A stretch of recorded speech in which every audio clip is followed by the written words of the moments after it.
Thus, citizens of Japan and Britannia are informed and want to be so. But then there's Shirley, who fights the idea of Zero and his identity.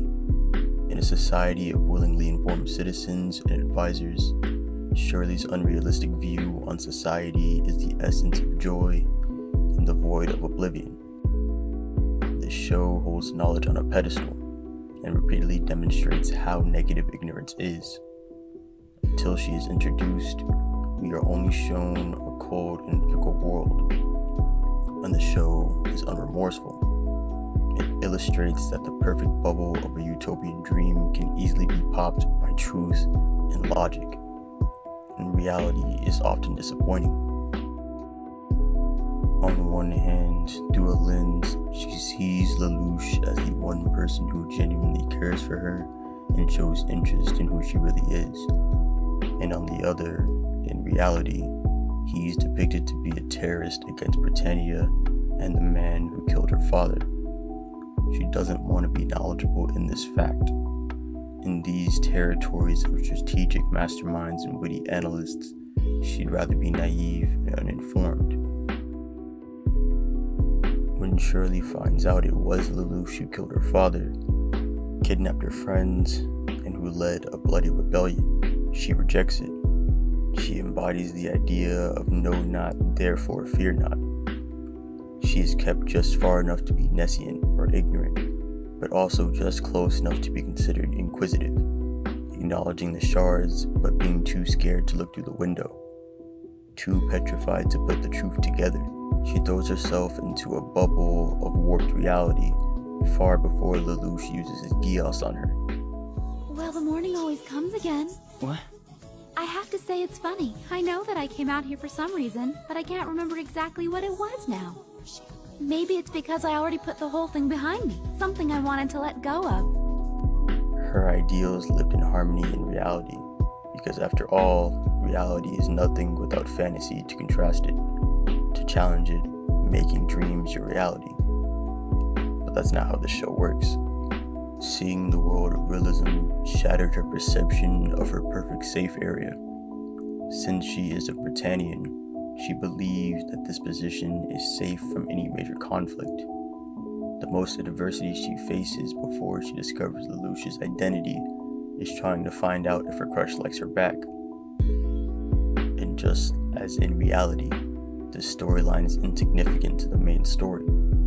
She believes her purpose isn't beyond her bubble, and that until it is.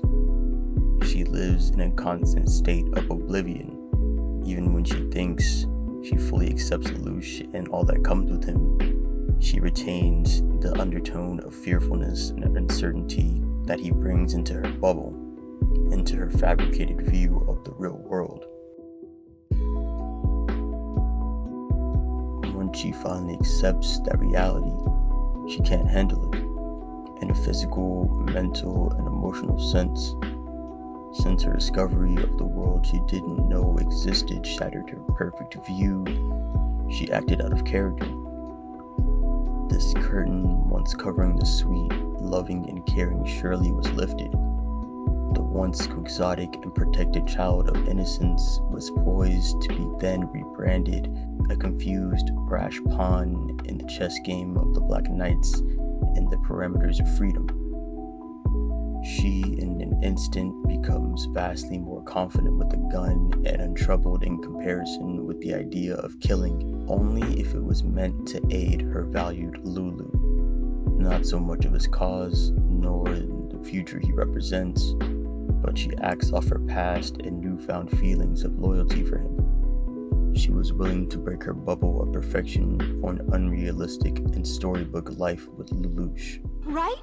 Please, let me join you. I want Lulu to be safe too. I can help you protect him. I want to bring all the happiness back into Lulu's life. But reality suspends her beliefs, sacrificing her ideas and actions for an even deeper fantasy.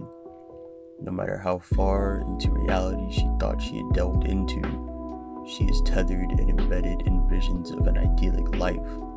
She wanted to be in reality with Lelouch so bad that she created a new Shirley. This idea of Shirley who isn't restricted by her thoughts of the past or of the future, but is instead tethered in the moment, in the here, and now what's happening in this Cold War-like battlefield she occupies. But why is Shirley wrong to think this? Instead of changing her perception of reality and fully accepting what the world is outside of her utopia, and the people outside of her circle or suffering, she shifts her perspective of a living in reality. Instead of understanding, she blindly believes.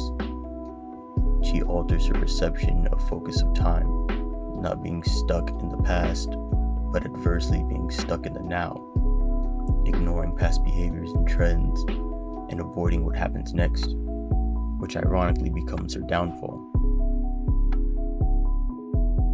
Rollo's power to warp someone's processing of time was a perfectly sad ending to a joyously tragic character such as Shirley. Trusting in the comfort of a problematic idol such as Lelouch with a complicated past became her downfall.